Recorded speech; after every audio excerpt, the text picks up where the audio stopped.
Егер сізде iPhone болса App Store арқылы, Android болса Play Market, Google Play арқылы біздің приложениені жүктеп аласыз.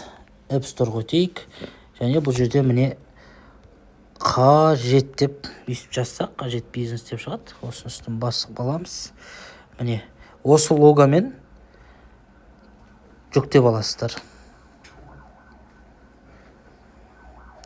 Алдағы уақытта да қажет деп тұрса да, қандай деп тұрса да, мына лого болу керек та. Сол арқылы приложениеға өтесіздер. Ал басамыз, open деп ашамыз.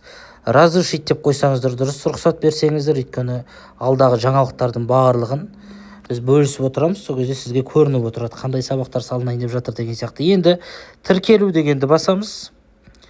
Тіркелуге өтеміз. Мына жерге WhatsApp номерімізді жазамыз. 162 61 67. Мен өз номерімді жазам. Екінші телефонда тұрған.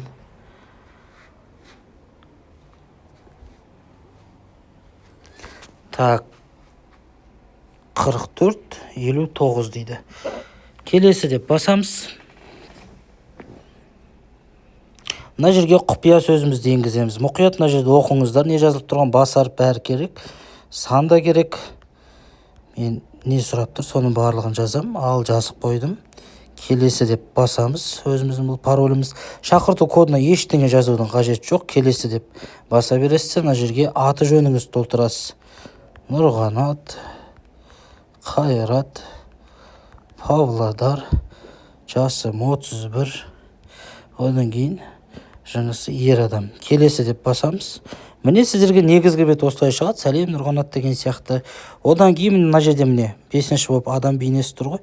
Соған басатын болсаңыздар, өздеріңіздің міне аккаунттарыңыз тұрады. Осы жерге тіркелген, сіздер қай WhatsApp-пен тіркелдіңіз, соны бізге айтасыздар. Міне мен осы WhatsApp-пен тіркелдім деп біз сіздерге ашып береміз. Доступ ашқаннан кейін мына жерде қажет курстар дегенге өтіп, бүкіл сабақтарды қарай бересіздер. Сондықтан міндетті түрде бізге тіркелген номеріңізді айтасыз. Біз содан кейін барып қана сізге доступ ашып береміз. Сәттілік.